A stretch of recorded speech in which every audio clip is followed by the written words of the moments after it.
아멘. 예, 우리 요한복음 14장 1절로 21절 말씀 가지고 함께 말씀 나누시며 나가시겠습니다.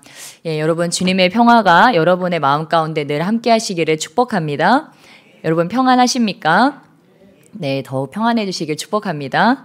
네, 그래서 참 오늘도 아침밥을 먹으면서 우리 가족들과 식사를 나누며 이렇게 평범한, 이렇게 평온한 아침 식사가 정말 누군가는 너무도 갈망하는 하루의 시작이라고 하는 것을 절감하는 그러한 시간이었습니다.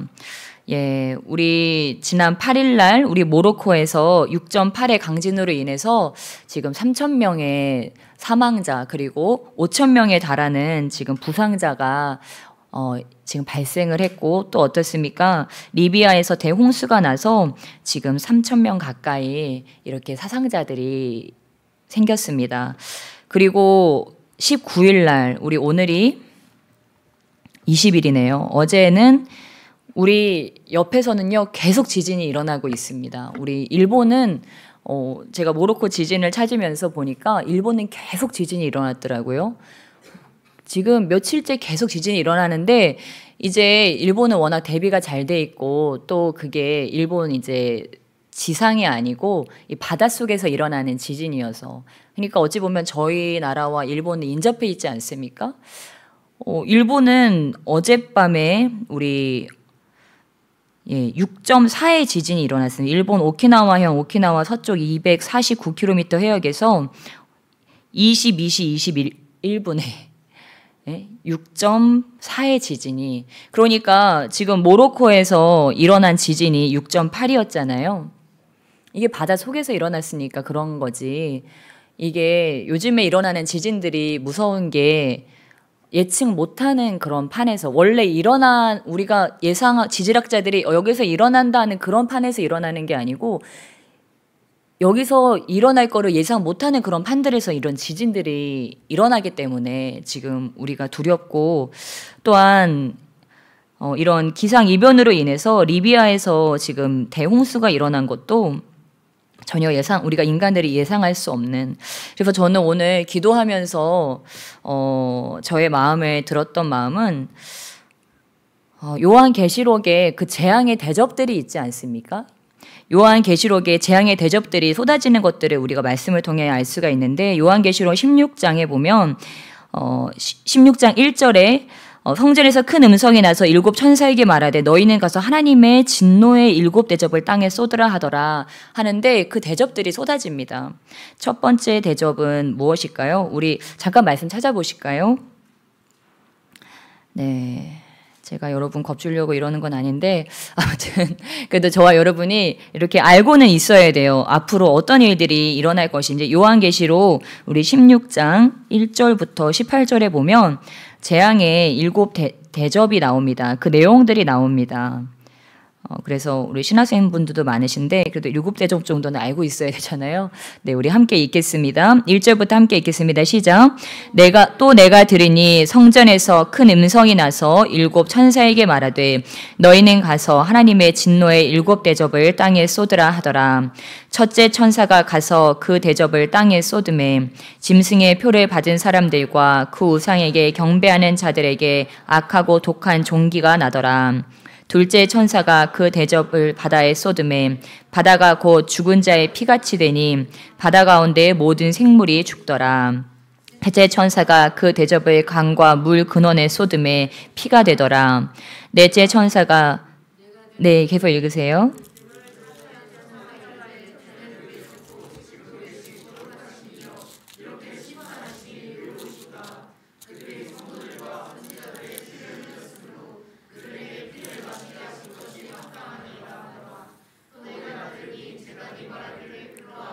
주 하나님 곧 전능하신 이시여 심판하시는 것이 참되시고 의로우시도다 하더라. 넷째 천사가 그 대접을 해에 쏟음에 해가 권세를 받아 불로 사람들을 태우니 사람들이 크게 태움에 태워진지라. 이 재앙들을 행하는 권세를 가지신 하나님의 이름을 비방하며 또 회개하지 아니하고 주께 영광을 돌리지 아니하더라.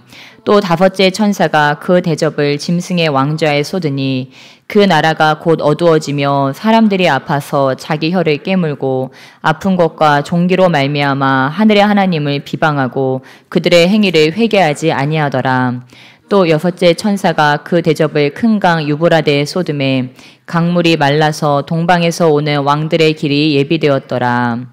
또 내가 보매 개구리 같은 새 더러운 영이 용의 입과 짐승의 입과 거짓 선지자의 입에서 나오니 그들은 귀신의 영이라 이적을 행하여 온 천하 왕들에게 가서 하나님 곧 전능하신 이의 큰 날에 있을 전쟁을 위하여 그들을 모으더라. 보라, 내가 도둑같이 오리니 누구든지 깨어 자기 옷을 지켜 벌거벗고 다니지 아니하며 자기의 부끄러움을 보이지 아니하는 자는 복이 있도다. 새 영이 히브리어로 아마겟돈이라 하는 곳으로 왕들을 모으더라.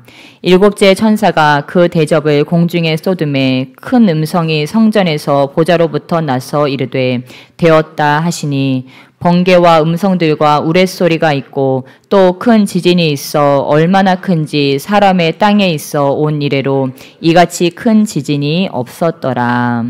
아멘. 네, 저희가 이러한 말씀들을 통해서 이미 우리가 보고 있는 그러한 일들도 있고 또한 우리가 이 때를 언제다라고 얘기할 수는 없지만 이러한 일들이 있은 이후에 이런 아마겟돈 전쟁, 우리 순복음에서도 이런 아마겟돈 전쟁이 있을 것에 대해서 저희 교리적으로 이런 것들을 인정하고 믿고 있습니다. 그래서 마지막 때 이런 일들이 있을 것이다. 그래서 처처의 기근과 지진이 있을 것이다. 그리고 이런 것들이 남의 일이 아니고 정말 우리 가까이에서도 이런 일이 있고 또 우리가 이러한 때 어떻게 이러한 시기를 또한 우리 마음을 어떻게 지켜야 될지 우리의 삶을 어떻게 지켜야 될지를 다시 한번 생각해봐야 되는 정말 그러한 시기라고 믿습니다. 그래서 저희가 또한 이러한 가운데 우리가 이렇게 편안하다고 안전하다고 정말 우리만 기뻐하고 또 감사할 것이 아니고 정말 또 모로코는 아랍 국가 아닙니까? 정말 99% 아랍 국가, 1%의 기독교 국가인데 그 정말 주님의 태어나면서부터 복음을 듣지 못하고 복음을 접할 기회가 너무도 희박한 정말 그런 가여운 영혼들이 그렇게 영문도 알지 못하고 죽어가는 이때에 정말 이 마지막 때 우리가 정말 더 성령 충만 받아서 정말 그들에게 우리 아랍 분들은요 예수님을 믿는 게 보통 일이 아니에요. 그래서 저희도 선교 가시는 분들 얘기 들어보면 진짜 꿈에 예수님 정도 나오셔야지 예수님을 믿고 또 어떤 분들은 꿈에 나와도 안 믿으시더라고요. 한국 분들도요. 정말 하나님께서 그렇게 강권적으로 이렇게 찾아서 만나주시기도 하시고 그러시지만 또 하나님은 전도에 미련한 것으로 사도 바울의 그 말씀을 통한 것과 같이 전도에 미련한 것으로 그런 것들을 행하시기 원하기 때문에 저와 여러분이 정말 이 복음 전도의 이 말씀과 또한 성령의 권능으로 오늘 말씀에 보면 예수님께서 이 제자들에게 말씀하시면서 우리에게 약속하신 것이 있습니다.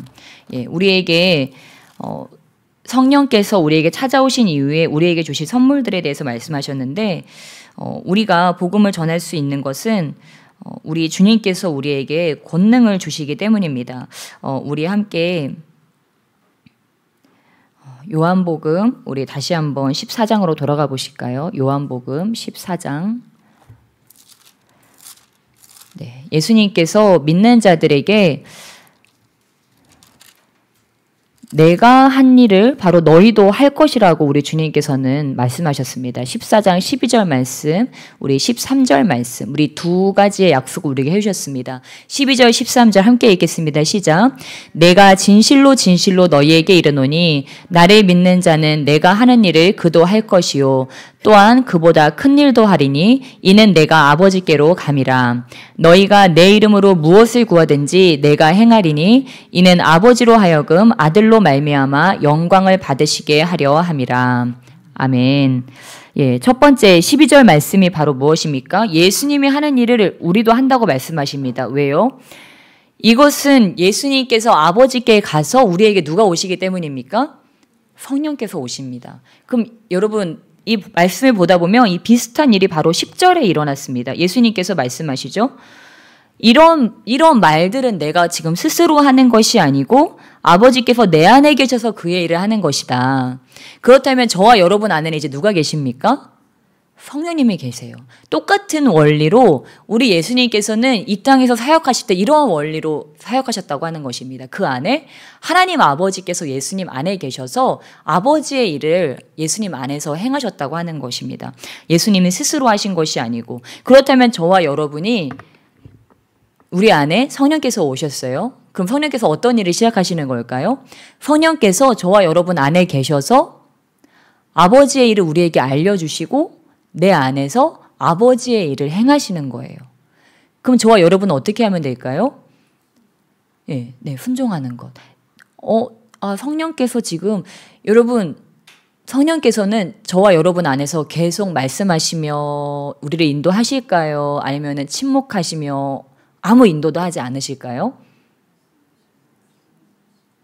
네, 계속 말씀하시면서 우리를 인도하고 계시다고 하는 것입니다. 누구든지 그것을 듣기 원하는 자, 또한 그것을 따르기 원하는 자들에게는 우리 주님께서 우리 안에서 역사하시면서 말씀도 하시고 지시도 하신다고 하는 거예요. 그러면 우리가 처음에는 이게 좀 낯설게 느껴지고 좀 어렵게 느껴집니다. 그런데 우리가 주님께 진정으로 오늘 우리가 찬양한 것 같이 내가 주님의 말씀을 정말 따르기 원합니다. 정말 내가 오늘 주님의 말씀을 살아내기 원합니다 하면서 주님의 뜻을 제게 보여주세요. 제가 그 뜻대로 가기를 원합니다. 거기에 그것이 바로 우리의 길이고 진리고 생명인 줄 믿습니다.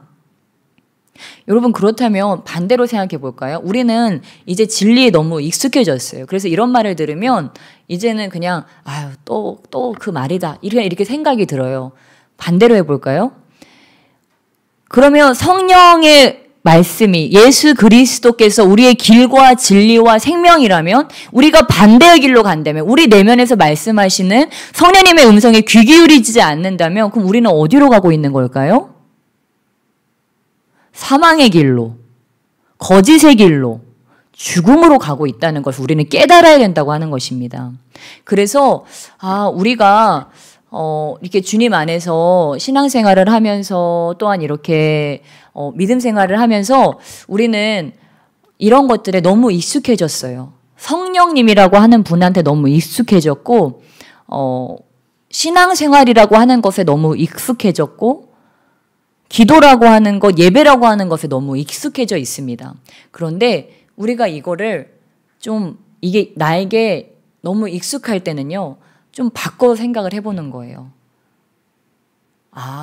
이건 너무 당연한 건데 선한 건 너무 당연한 건데 여러분 한번 상상해 보세요. 우리 하나님께서 좋으신 분이라는 것을 믿으십니까? 우리는 이것에 대해서 전혀 의심할 여지가 없다고 하는 것입니다. 우리 하나님께서 정말 선하시고 좋으신 분이에요. 근데 하나님이 선하시다고 하는 것은 어떤 의미로 선하다는 말일까요? 우리가 알고 있는 착하다라고 하는 의미하고는 완전히 다릅니다. 저와 여러분은 우리 도덕 교과서에서 착하다는 것에 대해서 알고 있잖아요. 착하다는 뭐예요? 나한테 유익이 되게 한다. 다른 사람에게 거스르게 행동하지 않고 고분고분하고 순종적이고 이런 것들을 착하다고 하지 않습니까? 이렇게 크게 거스르지 않고 말 잘 듣고 이런 걸 착하다고 해요. 그런데 하나님의 선하시다고 하는 것은 그거랑은 완전히 다른 의미입니다. 선하다는 무엇입니까? 그분 자체가 기준이라고 하는 거예요. 그러니까 우리는 신앙생활을 할 때 그것이 우리에게 확고해야 됩니다. 주님이 선하시다. 주님이 기준이시다.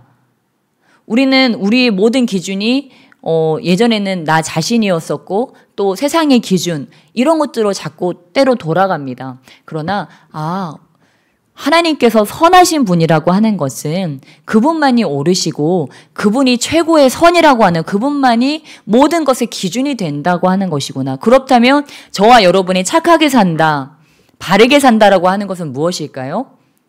하나님의 기준이 나의 기준이 되는 것입니다. 세상의 기준도 아니고 어떤 내가 종교적으로 배운 것도 아니고 이 말씀에서 말씀하시는 이 말씀의 기준이 내 안에서 성령으로 역사하시는 지금도 말씀하시는 그 하나님의 기준이 오늘 나의 기준이 될 때 우리는 그 안으로 들어갈 수 있다고 하는 것입니다. 네, 그래서 오늘 말씀의 제목이 뭐였죠? 내가 곧 길이요 진리요 생명이니라고 하는 말씀입니다. 지금까지 수많은 종교인들 또는 종교 창시자들이 있었지만 이렇게 자신 있게 내가 길이다 이렇게 말씀한 사람 아무도 없어요. 나는 아직도 그 길을 찾고 있다. 뭐 이런 식으로 그런 무책임하게 막 그렇게 얘기를 하거든요. 그런데 예수님께서는 내가 길이다 이렇게 말씀하세요. 히브리적 사고에서는 이 말씀을 해석할 때 이 길과 진리와 생명 여기서 핵심어가 바로 길이라고 합니다. 그래서 이거를 히브리적으로 해석했을 때 올바른 해석은 바로 나는 생명에 이르는 진정한 길이다. 이렇게 해석될 수 있습니다. 나는 생명에 이르는 진정한 길이다. 저와 여러분이 이 땅 가운데서 살아가면서 얻어야 될 것은 다른 것이 아니고 무엇일까요? 바로 생명이라고 하는 것입니다. 저와 여러분이 이 땅에서 아무리 잘 먹고 잘 살고 행복하게 잘 살아도 생명을 잃어버린다면, 내 안에 영생이 없다면, 내가 이 땅을 살면서도 이게 사는 건지 죽어 있는 건지 생명력이 없다면 그것은 헛된 일이라고 하는 것입니다. 그리고 또한 무엇입니까? 우리가 이 땅에서 그 생명에 이르는 그 길은 오직 하나밖에 없다고 하는 것. 저와 여러분이 그것을 인정하시고 지금 이 자리에서 함께 예배하는 게 아니겠습니까? 예, 그래서 우리 예수님만이 생명에 이르는 진정한 길이시구나. 그렇다면 저와 여러분의 내면에는 어떤 일이 일어나야 되는 걸까요? 저와 여러분의 내면에는 길이 있어야 된다고 하는 거죠. 진리에 이르는 길, 생명에 이르는 길, 그 길이 있어야 되는데 저와 여러분이 영생하는 것, 이 땅에서 영생을 누리는 것, 또한 그 영생까지 가는 그 길 하나는 바로 나의 마음 가운데 예수님께서 좌정에 계시는 것이라고 하는 것입니다. 여러분, 여러분의 마음에 예수님께서 좌정에 계십니까? 좌정에 있으시기를 주님의 이름으로 축원합니다. 네, 그래서 여러분 잠깐 눈을 감아보시겠어요? 눈 많이 감고 싶으셨죠? 눈을 한번 감아보세요. 제가 합법적으로 눈을 감게 해드리겠습니다. 네. 자, 여러분 눈을 감았어요. 뭐가 보이세요? 비밀. 말씀하지 마시고 눈을 한번 떠보세요. 예. 스데반 집사님은 눈을 감았는데 뭐가 보였을까요? 예, 천국이 보였어요. 예수님이 보이셨어요. 하나님의 보좌가 보이고 보좌 우편에 계신 예수님이 보였습니다. 저는 그것이 스데반 집사님의 일상이었다고 생각합니다. 순교할 때만이 아니고 늘 스데반 집사님의 삶에는 눈을 떠도 눈을 감아도, 그래서 우리 찬양 가사에도 있지 않습니까? 눈을 감아도 네가 보여. 근데 이거 꼭 우리 가요에 있는 가사 같지 않아요? 그렇죠? 눈을 감아도 네가 보여. 그래서 제가 불러놓고 이게 옛날 가요였나? 찬양이었나? 헷갈릴 정도였어요. 무엇입니까? 사람이 뭔가에 빠지면 어때요? 눈을 감아도 그 대상이 보여요. 네, 그러면 저와 여러분이 누구한테 빠져야 되겠어요? 주님께 빠져야 되잖아요. 그럼 우리의 목표는 무엇일까요? 눈을 감아도 그분이 보이는 거. 앉으나 서나 밤이나 낮이나, 밤에도 잠들 때도 주님 생각, 아침에 눈 뜨면서도 주님 생각, 눈을 감아도 주님이 보이고 눈을 떠도 주님이 보이고, 이것이 무슨 삶이라고요? 이것이 바로 우리가 추구하는 삶이라고 하는 것입니다. 이것이 바로 영생에 이르는 삶이라고 하는 것입니다. 저는 이거를 깨달았어요. 눈을 감으면 주님이 보여야 되는구나. 예, 제가 굉장히 좋아하는 시가 있는데 잠깐, 제가 예전에 시인을 꿈꿨던 적이 있어서 어울리지 않지만 시를 잠깐 읽어드리겠습니다. 네, 우리가 이 시를 읽으면서 좀 상상해 봤으면 좋겠어요. 이 임이 누구인지. 네, 임의 침묵이라는 시입니다. 만해 한용운 씨가 지은 그런 시인데, 님은 같습니다. 사랑하는 나의 님은 같습니다. 푸른 산빛을 깨치고 단풍나무 숲을 향하여 난 작은 길을 걸어서 차마 떨치고 갔습니다. 날카로운 첫 키스의 추억은 나의 운명의 지침을 돌려놓고 뒷걸음쳐서 사라졌습니다. 나는 향기로운 님의 말소리에 귀먹고 꽃다운 님의 얼굴에 눈멀었습니다. 네, 시가 긴데 여기까지. 그리고 마지막에 이렇게 고백합니다. 아, 님은 같지만은 나는 님을 보내지 아니하였습니다. 제 곡조를 못 이기는 사랑의 노래는 님의 침묵을 휩싸고 돕니다. 네, 여러분 이 시의 대상은 원래 누구였을까요? 조국이었죠. 바로 갑자기 헛짧은 소리가 나. 조국이었습니다.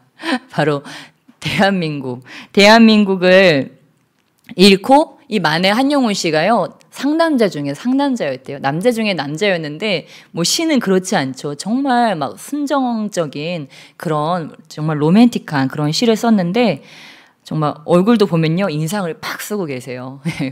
그런 상남자 중에 남자였던. 그런데 이 한용운 씨는 그 3.1운동 민족 대표 33인 중에서 유일하게 변절하지 않은 유일한 지식인이었습니다. 그래서 이렇게 계속해서 나라를 잃은 슬픔을 시로 노래하면서 그 나라의 광복을 기다리면서 그 나라를 님이라고 고백하며 계속 이렇게 시를 고백하는 것인데 저는 이 시를 원래 좋아해서 이 식기를 응용해서 제가 기도하기도 하고 그러지만 다시 한번 이 시가 생각나서 이 시를 찾아보면서 좀 회개하게 됐어요. 아, 이 사람은 나라도 이렇게 사랑하는데 나라를 님이라고 하면서 이렇게 아름다운 시 구절을 이렇게 읊는데 아, 나는 이렇게 나라도 아니고 내 모든 것이고 나의 생명 되시는 주님을 정말 지금 이렇게 사랑하고 있나 생각하면서 다시 한번 회개하게 되었습니다. 그래서 저는 때로 기도할 때 이렇게 기도합니다. 아버지, 주님의 말소리에 귀먹고 주님의 얼굴에 눈멀게 해주세요. 이렇게 기도해요. 왜냐하면 사랑은 그 대상에게 눈이 멀어버리는 것, 귀가 멀어버리는 것. 우리가 사랑에 빠지면 어떻게 됩니까? 그 사람 얼굴만 찾아다니고 몇천 명, 몇만 명이 있어도 그 사람 얼굴만 찾아다니잖아요. 그리고 수많은 소리가 있지만 그 사람의 그 한마디를 붙잡고 살아가잖아요. 그런 것과 같이 우리가 주님을 사랑하게 되면 어떻습니까? 아무것도 보이지 않고 주님만 보고 싶고 모든 것에서 주님을 보기 원하고 또 모든 것에서 그 주님의 음성을 듣기 원해서 그렇게 살아가는 것이 바로 주님의 사랑에 눈이 먼 사람들, 다 봉사가 되고 다 귀머거리가 돼야 되는데 눈 멀쩡하게 뜨고 귀도 다 열려서 살아간다면 우리는 어떻게 하면 될까요? 주님, 제 눈이 멀게 해주세요. 세상에 속된 것들이 너무도 많지 않습니까? 우리 눈을 빼앗을 것들이 너무도 많다고 하는 거예요. 우리의 마음을 빼앗을 것들이 육신의 정욕, 우리 육체의 정욕, 안목의 정욕, 이생의 자랑, 이 세 가지 안에 다 들어있는데 우리의 눈을 빼앗을 것들이 너무도 많고 또한 우리의 귀를 빼앗을 것들, 우리의 정욕, 우리의 마음을 빼앗을 것들이 이 세상에 산재에 있다고 하는 것입니다. 그러니까 우리의 마음에 뭐만 넣어주기만 하면 돼요. 넣어서 눈만 빼앗기면 되고 우리의 마음만 빼앗기면 되고 우리 귀만 빼앗기면 돼요. 그러니까 아이들에게 세상 노래 들려줘서 세상 노래가 귓전에서 맴돌게 하고 미디어 막 보여줘가지고 세상의 미디어가 눈에 맴돌게 해서 눈 감으는데 뭐 요괴 메카드 막 이런 게 보이는 거죠. 바비 인형 이런 게 보이고 아이팟 이번에 핸드폰 뭐 새 거 나왔더라. 이런 게 이제 눈에 아른거리게 만들면 너무 쉬운 거예요. 조정하기가 너무 쉬운 거예요. 거기다 그것만 딱 넣어줘. 뭐가 됐든 필요 없어요. 뭐가 됐든 하나님 아닌 뭐 하나만 딱 심어주면 눈에다 심어주든지 귀에다 심어주든지 뭐 입에다 심어주든지 어디다가든 뭐만 심어두면 하나님을 빼앗는 것은 간단해진다고 하는 거예요. 그러니까 저와 여러분은 어떻게 해야 될까요? 내 눈을 빼앗기지 않도록, 내 귀를 빼앗기지 않도록, 내 마음을 빼앗기지 않도록 누가 지킵니까? 내가 지켜야 된다고 하는 것입니다.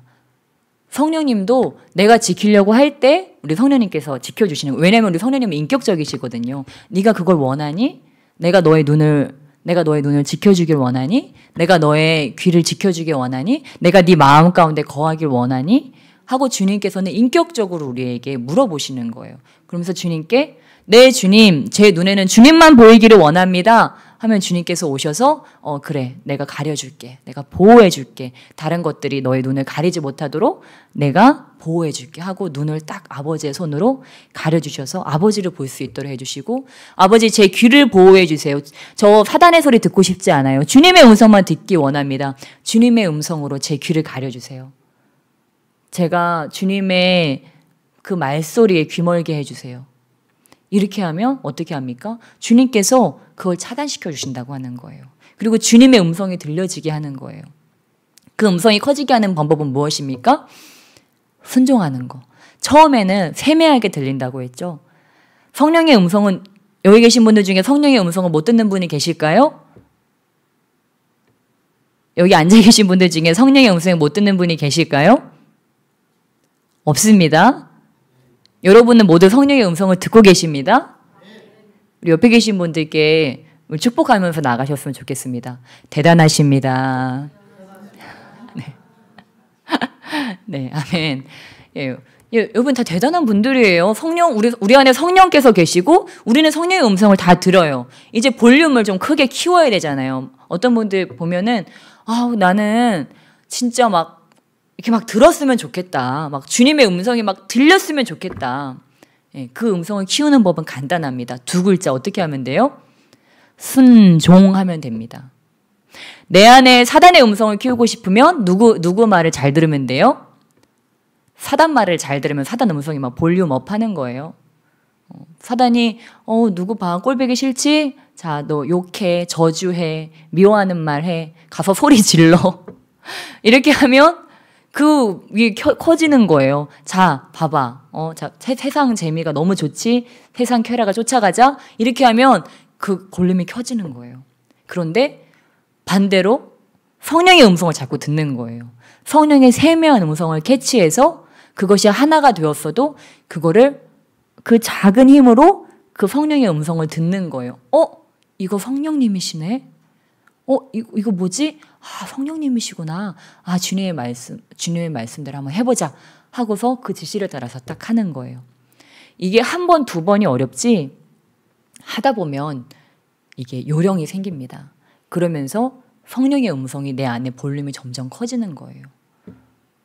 뭐든지 여러분, 훈련이 중요하다고 하는 것입니다. 저와 여러분이 세상에 있을 때는 뭐에 조련이 됐어요? 악한 영에게 조련이 됐어요. 그래, 말 잘 듣는다.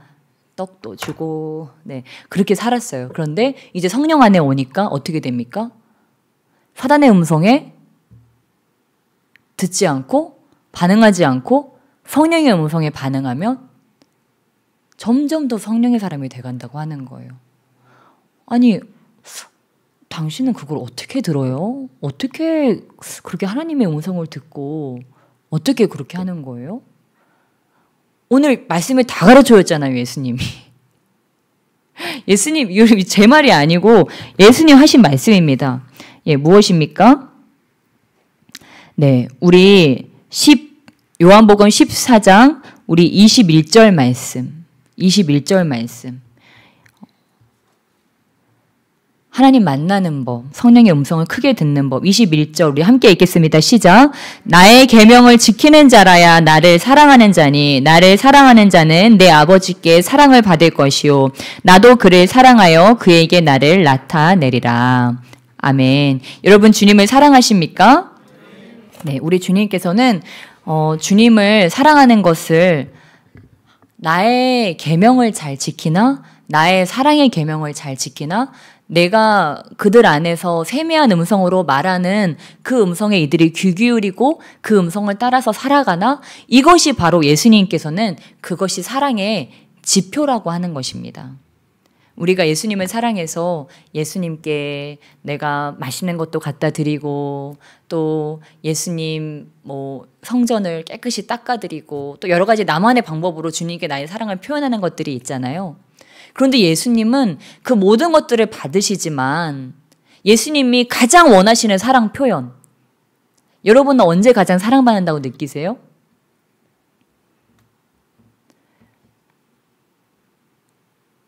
다이아 반지를 받을 때? 아플 때, 약 줄 때? 맛있는 거 사줄 때? 각자 다 다르잖아요. 근데 예수님은 이거 하나라고 하는 거예요. 예수님이 생각할 때, 저 사랑하는 아들이, 내 사랑하는 딸이 나를 사랑하는구나. 네가 나를 사랑하는, 이거를 아시는 것이 주님의 말씀을 따를 때, 주님께서는 그럴 때 이 사랑의 교제가 된다고 하는 것입니다. 그래서 그런 자에게 어떻게 하신다고 말씀하십니까? 23절, 24절 우리 함께 읽겠습니다. 시작. 예수께서 대답하여 이르시되 사람이 나를 사랑하면 내 말을 지키리니 내 아버지께서 그를 사랑하실 것이요 우리가 그에게 가서 거처를 그와 함께하리라. 나를 사랑하지 아니하는 자는 내 말을 지키지 아니하나니 너희가 듣는 말은 내 말이 아니요 나를 보내신 아버지의 말씀이니라. 아멘. 예, 여러분 이렇습니다. 그런데 저와 여러분이 성령 충만하지 않을 때는 우리가 주님을 사랑하지 않는 상태에 빠져 있을 수 있습니다. 늘 주님의 사랑에 빠져 있다면 좋겠지만 우리가 주님과의 사랑이 식은 것 같고 또는 내 마음에 주님보다 세상적인 것들이 많이 들어와 있어요. 이미 들어와 있어서 주님이 너무 멀게 느껴지고 주님께 가는 게 막 고통스러운 거죠. 하기는 하지만 그것이 기쁨은 아닌 거예요. 예, 그럴 때 우리가 어떻게 해야 될까?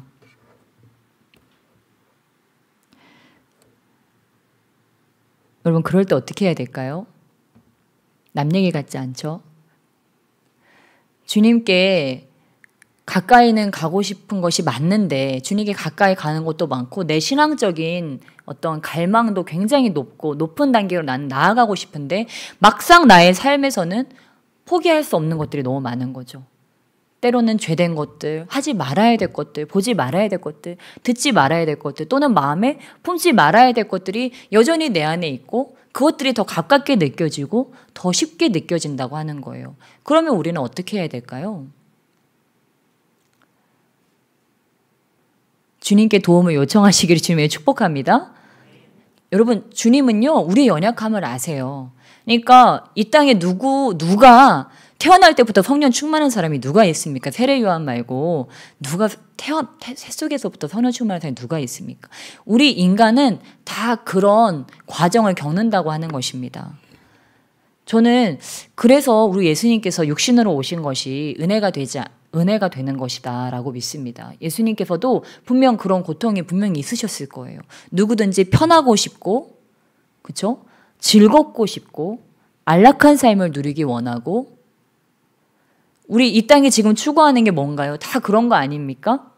돈, 안락한 삶, 쾌락적인 삶, 세속적인 성공, 이런 걸 추구하는 거잖아요. 그런데 우리 안에도 그게 들어와 있다고 하는 거예요. 이왕 교회 할 거면 교회 크게 해가지고 막 방송도 매스컴도 타야 되고 이왕 집회를 할 거면 몇천 명 집회하는데 가야 되고 그렇죠? 뭐 세계 집회 해야 되고 그 정도는 해야지 목회도 한다. 그런 어떤 우리가 정해놓은 그런 성공 신화 같은 것들이 우리 안에도 있다고 하는 거예요. 그게 아니면 그거는 제대로 된 것이 아니고 이런 것들이 있는데 우리가 그런 것들 안에서 살면서 어떻게 그런 세상 가운데 살면서도 어떻게 주님과 가까워질 수 있고 어떻게 주님을 추구하면서 살 수 있을 것인가.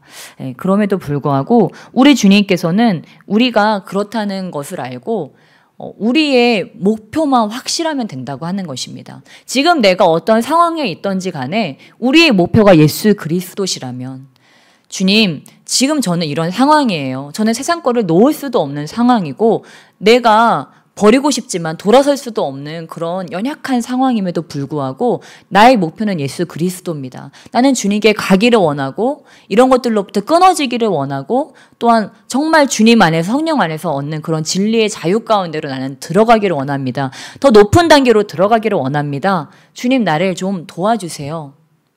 그렇다면 여러분 우리는 그럴 때 저와 여러분을 저와 여러분과 주님이 있잖아요. 그러니까 나와 주님이 있잖아요. 나와 주님이 있는데 뭐예요? 그 가운데 뭔가 방해하는 것들이 있다고 하는 거예요. 그거를 잘 분별하는 게 중요합니다. 지금 나는 주님께로 가고 싶은데, 그래서 오늘 요한복음 말씀과 같이 그가 내 안에, 내가 저 안에, 나는 그러한 삶을 누리기를 원하고, 그럴 때 내가 참 평강을 누릴 수 있고 나의 삶이 고속도로와 같이 나의 삶이 열려지게 되는데, 내가 영적 성장과 진보가 없도록 이 나와 주님 사이를 가로막는 거, 그리고 우리 가정에 진정한 복이 임하지 못하도록, 우리 자손 대대로 주님께서 주실 천대만대 주시기 원하시는 그런 복이 임하지 못하도록 막는 그런 저주와 같은 것들이 나와 주님 사이에 지금 가로막고 있다고 하는 거예요. 그렇다면 우리는 어떻게 해야 될까요? 그게 무엇인지를 빨리 분별해내야 한다고 하는 것입니다. 지금 나와 주님, 내가 주님을 보지 못하게, 또는 주님이 나에게 오지 못하게 가로막고 있는 이 큰 장벽이 뭘까? 라고 주님께 여쭤보면서 그것들을 분별해내야 한다고 하는 거예요. 그 다음에 어떻게 해야 될까요? 그걸 분별했으면 이제 그걸 나의 삶에서 축출해내야 되잖아요. 축출해내야 되잖아요. 그럼 어떻게 해야 될까요? 주님의 마음을 구하면서 그것에 대해서 나와 주님 사이를 방해하는 것, 그것이 어떤 것이 됐든지 간에, 그것은 여러분 때로는 상상하지도 못한 것일 수도 있어요. 꼭 나쁜 것만이 아닙니다. 꼭 미디어나 뭐 어떤 꼭 음란이나 꼭 그런 것이 아니어도 나와 주님 사이를 이간질만 하면 되기 때문에 그 나와 주님 사이에 그 갈 수 없게 막는 그 장벽, 그것이 무엇인지를 저와 여러분이 알았으면 그 다음에 어떻게 해야 될까요? 내 마음이 그것으로부터 자유로워질 수 있도록.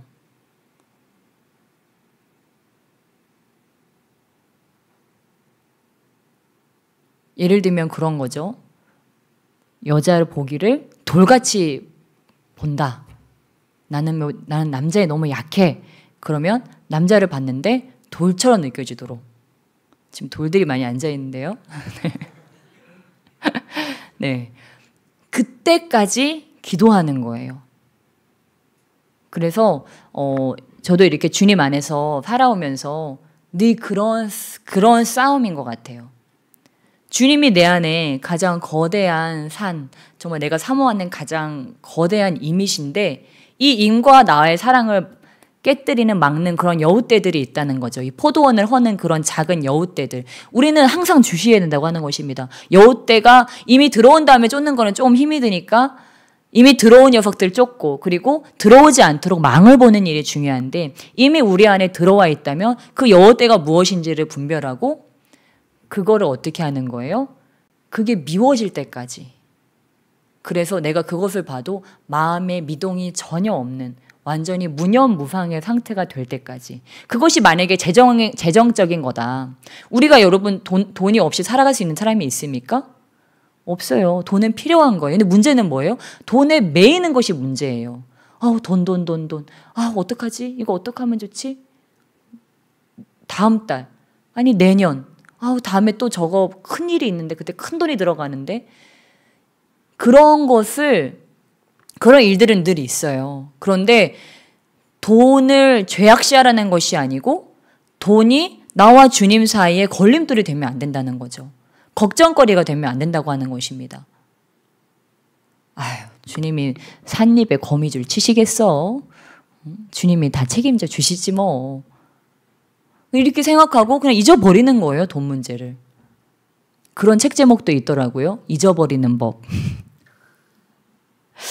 저는 그 책을 읽지 않아도 되겠다는 생각이 들었어요. 잊어버리는 게 특기이기 때문에. 네. 근데 인간이 여러분 참 단순한 것 같습니다. 저도 이렇게 주님 안에서 살아오면서 일부러 사실 잊어버리려고 하는 것들이 참 많이 있는데, 제가 주님을 얻기 위해서 이걸 잊어버리는 것을 한 가지 방법으로 사실은 쓰는 거예요. 믿어지지 않으시겠지만. 네. 제가 주님을 집중해서 바라보기 위해서는 다른 게 내 마음에 있어서는 안 되더라고요. 뭐 이거 저거 여러 가지를 신경 쓰면요, 사람의 마음은 물길처럼 막 나뉘어지게 돼 있어요.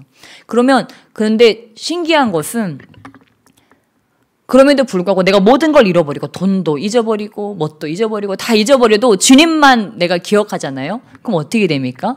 놀라운 게 주님이 다 해주세요. 돈 문제도 해결해 주시고 관계 문제도 해결해 주시고 배우자 문제도 해결해 주시고 진로 문제도 해결해 주시고 학원 문제도 해결해 주시고 주님이 다 해결해 주시니까 그냥 주님 말고 다른 거는 다 잊어버리는 거예요. 그 잊어버린다고 하는 게 진짜 잊어버리는 것이 아니고 그 모든 걸 어떻게 하는 거예요? 주님 안에다가 주님 안에 그거를 맡겨드린다고 하는 것입니다. 그러니까 주님이 내일 해주시니까 나는 잊어버리는 거죠. 그래서 저와 여러분이 이 땅 가운데서 정말 이렇게 공부를 할 때도 그렇고 주님 안에 이렇게 들어가서 딱 있으면 어떻습니까? 주님이 공부할 방법도 우리에게 주신다고 하는 것입니다. 그 모든 것을 제가 지금에 와서 깨닫는 것은 잠언 3장 5절로 6절 말씀, 그 말씀을 제가 많이 설교했었지만 잠언 3장 5절로 6절에 너는 마음을 다하여 여호와를 신뢰하고 내 명철을 의지하지 말라. 너는 범사의 그를 인정하라. 그리하면 내 길을 지도하시리라. 아멘. 이 말씀이 있는데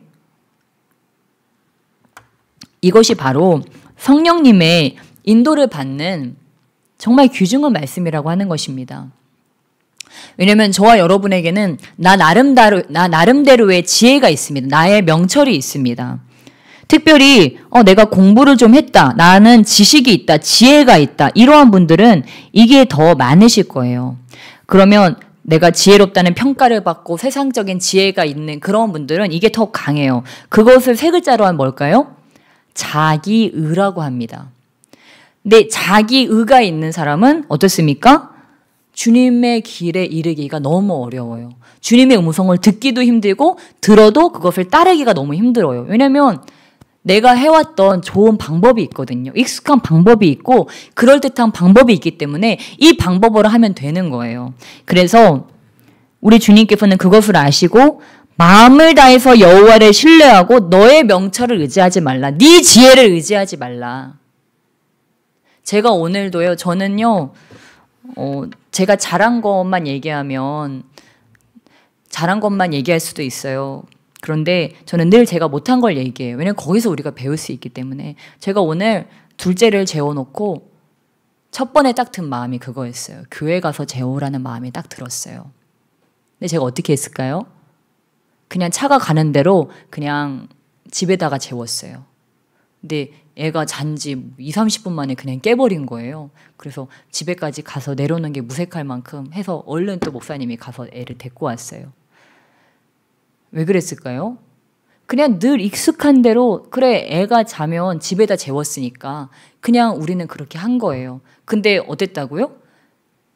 저는 애가 자는데 첫 번에 든 마음이 얘를 교회에다 재워야 된다는 마음이 딱 들었어요. 근데 저는 이거를 별거 아니라고 생각하고 그냥 제가 익숙한 방법대로 했어요. 제 명철을 의지했더니 목사님이 피곤해졌죠. 또 집에 가가지고 걔를 또 데리고 와야 돼요. 그러니까 저는 간단한 예로 이런 일들이라고 하는 것입니다. 성령께서는 내 안에서 오늘도 말씀하세요. 주님께서 미래를 보시잖아요. 미래를 보시면서 내 지혜로, 내 명철로는 그 방법이 아니에요. 평균적으로는 교회에서 자면 애가 시끄러워서 금방 깨고 잠 못 자서 밤새 칭얼거리고 보통은 그러니까 내 익숙한 명철로 나의 지혜로는 그냥 하던 대로 하는 거예요. 그런데 내 안에 계신 분은 그게 아니다. 오늘은 특별한 상황이니까 그게 아니니까 오늘은 그렇게 해라라고 지시하셨던 거예요. 그러니까 저와 여러분이 저도 그렇지만 항상 어떤 마음의 자세가 있어야 되냐면 이 성령의 음성을 따라가려면 항상 내가 틀릴 수 있다고 하는 전제를 가지고 가야 된다고 하는 것입니다. 자기의라고 하는 거는 항상 내가 옳다라고 하는 거예요. 나는 다른 사람보다 지혜롭고 다른 사람보다 지식이 있고 나의 지식과 지혜가 우위에 있어서 나는 모든 사람보다 뛰어나다라고 하는 것이 자기의입니다. 근데 이 자기의는 놀랍게도 하나님한테까지 적용이 돼요. 하나님과 모든 사람에게 적용이 됩니다. 그러니까 내 안에 있는 자기의가 강하면 강할수록 성령의 음성과 하나님의 길과는 반대 방향으로 간다고 하는 거예요. 그러니까 저와 여러분이 이 자기 의의 반대 방향으로 가려면 어떻게 해야 될까요? 내가 옳다라고 하는 생각이 깨어져야 된다고 하는 것입니다. 아, 나는 옳지 않다.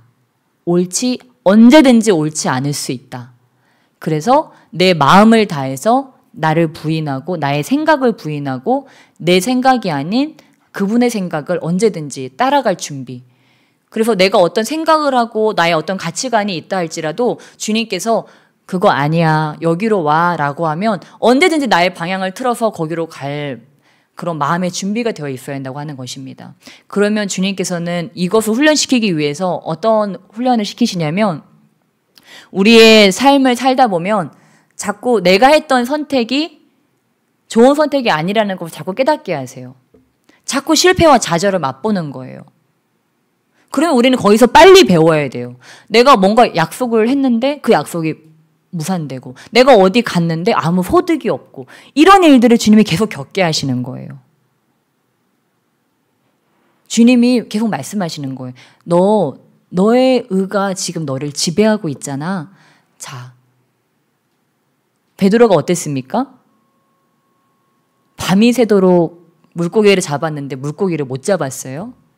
깊은 곳에 던지는 거는 아주 어리석은 행동이에요.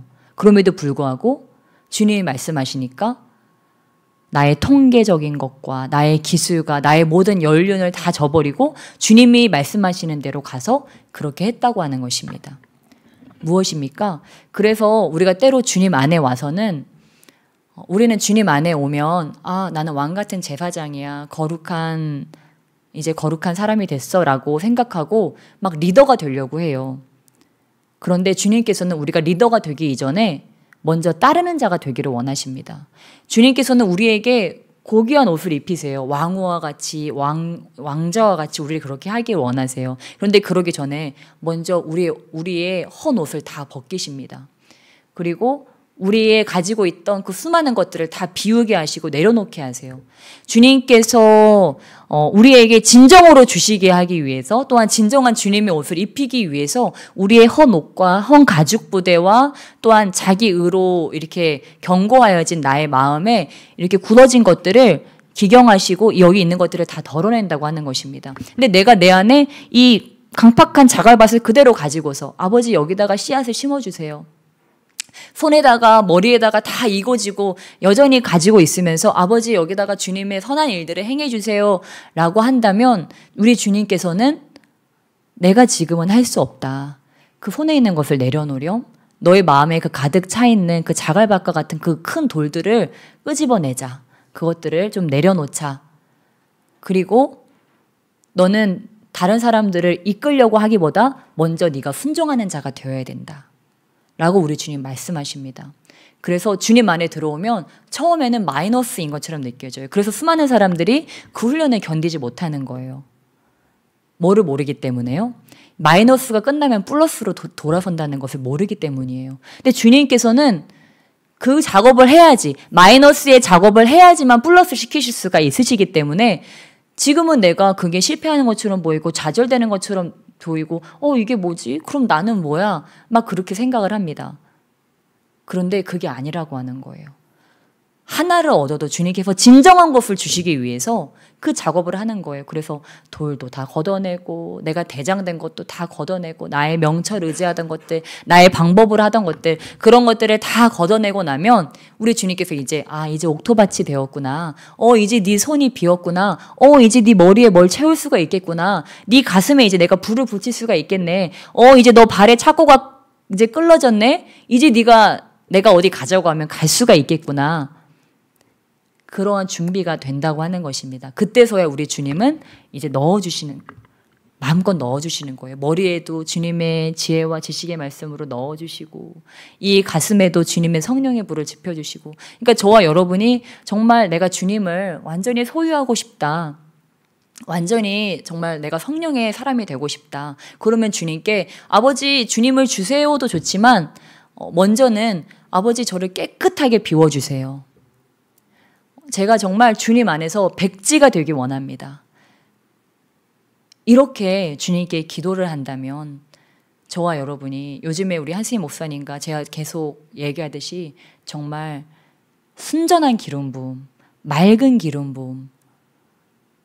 그래서 저와 여러분의 어떤 그물망, 나의 어떤 틀 이런 것들이 나중에 저와 여러분이 사역을 하거나 또한 가정에서 그런 것들이 방해가 되는 거거든요. 근데 그런 것들이 사라지면 정말 주님의 그런 맑은 기름 부으심이 부어져서 있는 그 주님의 모습 그대로가 드러날 수 있도록 말씀으로 또한 그 모든 것들로 나갈 수가 있도록 주님께서 사용하실 수가 있다고 하는 것입니다. 그래서 저와 여러분이 정말 그 주님을 모셔드리기 위해서 나의 마음 가운데 지금 무엇이 있나, 나의 마음 가운데 주님이 아닌 어떤 다른 것들이 있지는 않을까? 그런 것들을 좀 잠깐 분별해 봤으면 좋겠습니다. 우리 이 시간 잠깐 눈을 감고 우리 기도하실 때 아버지, 저와 주님 사이를 가로막는 것이 무엇입니까? 제가 주님께 나가지 못하게 막는 것이 무엇입니까? 저의 마음에 가득 차 있는 것이 무엇입니까? 우리 그렇게 잠깐 우리 주님께 여쭤보면서 나의 마음을 들여다보며 나가시겠습니다.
아멘. 우리 주님께서 저와 여러분에게 말씀하셨음을 믿습니다. 예, 우리에게는 정말 이렇게 요한복음 14장 말씀과 같이 우리 주님께서 우리에게 원하는 것은 다른 것이 아니고 바로 한 가지. 하나님께서, 예수님께서 우리에게 원하는 것은 하나님과 바른 관계, 올바른 관계를 맺는 것, 그거 한 가지입니다. 그래서 저와 여러분도 정말 주님과 올바른 관계를 맺기 원하는데, 내가 그것을 진정으로 얻기 원하는데 그렇게 갈망하시면서 나오셨을 텐데, 오늘 그렇게 주님께 여쭤봤던 것들, 아버지 정말 그것이 무엇입니까? 성공입니까? 아니면 세상의 쾌락입니까? 아니면 나의 의입니까? 아니면 지식적인 것들입니까? 그것이 무엇입니까? 아버지, 그것들을 정말 이 시간 성령의 불로 태워주시옵소서. 그래서 오직 나의 마음이 길과 진리와 생명 대신 정말 예수님을 나의 마음의 주인으로 모시고 나의 삶이 우리 주님을 기쁘시게 하는 그러한 삶이 되게 해주시고, 또한 나의 삶에 주님과의 깊은 교제가 있게 해주시고 내 안에 성령의 사랑과 정말 그 영혼들을 향한 긍휼의 불이 있게 해주시옵소서. 왜 주님께서 레위인들에게 그 성소의 불이 꺼지지 않게 하라고 말씀하셨는데, 아버지 다시 한번 내 안에 그 성소의 불이 켜지게 해 주시옵소서. 함께 기도하시며 나가시겠습니다. 그리고 우리 말씀을 통해서 이렇게 저와 여러분에게 마음의 찔림이 있을 수 있어요. 근데 그 마음의 찔림을 왜 나를 찌르지? 라고 생각하시는 것이 아니고, 여러분 그것은 바로 저와 여러분이 은혜를 받은 것입니다. 우리가 그것을 절대로 착각하거나 오해하면 안 돼요. 예, 이 말씀은 모두에게 떨어지는 말씀이에요. 그런데 그것이 찔릴 때 이거는 나를 표적으로 한 말씀이야. 제가 이렇게 말씀을 전하다 보면 어떤 분들이 화살로 가슴을 찌르는 것처럼 그 가슴으로 쿡쿡 들어가서 이렇게 얼굴이 이렇게 울그락불그락 변하시는 분들이 있어요. 왜 저러지? 하고 제가 쳐다봐요. 근데 여러분 그거는요 사단의 속임입니다. 분열과 이간의 영이 그렇게 하는 거예요. 그럴 때는 빨리 분별해서 하나님께서 나를 살리려고 왜 찔릴까요? 그것이 지금 나의 어떤 부분에 지금 부딪히기 때문이에요. 부딪히는 것은 나를 아름답게 갈고 닦기 위해서 그것이 부딪힌다고 하는 것입니다. 그때는 어떻게 해요? 그것을 더 깊이 찌르는 거예요. 나의 양심과 나의 폐부와 나의 골수로 깊이 찔러서 아버지 이 수술칼로 나를 수술시켜 주시옵소서, 나를 변화시켜 주시옵소서. 이제는 그 말씀이 나에게 부딪힘이 되는 것이 아니고 그 말씀이 생수와 같이 느껴지도록 나를 수술시켜 달라고 그거를 같이 더 깊이 찔러서 아예 도려내버리는 것입니다. 그래서 오늘 다 은혜 받으시길 주님의 축복합니다. 아버지 주님의 성령의 말씀으로 나를 새롭게 해주시옵소서. 주님의 그 임재로 말미암아 순전한 기름부로 말미암아 새로워지게 하여 주시고 아버지 내 안에 주님과 나 사이를 가로막는 그 모든 것들이 이 시간 성령의 불로 태워지기를 원합니다. 그래서 나와 주님만이 남기를 원합니다. 눈을 감아도 주님만이 보이기를 원합니다. 눈을 떠도 주님만이 보이기를 원합니다. 성령의 불로 나를 태워주시옵소서. 우리 주여 삼창하시며 우리 주님을 갈망하시며 함께 간절히 기도하시며 나가시겠습니다. 주여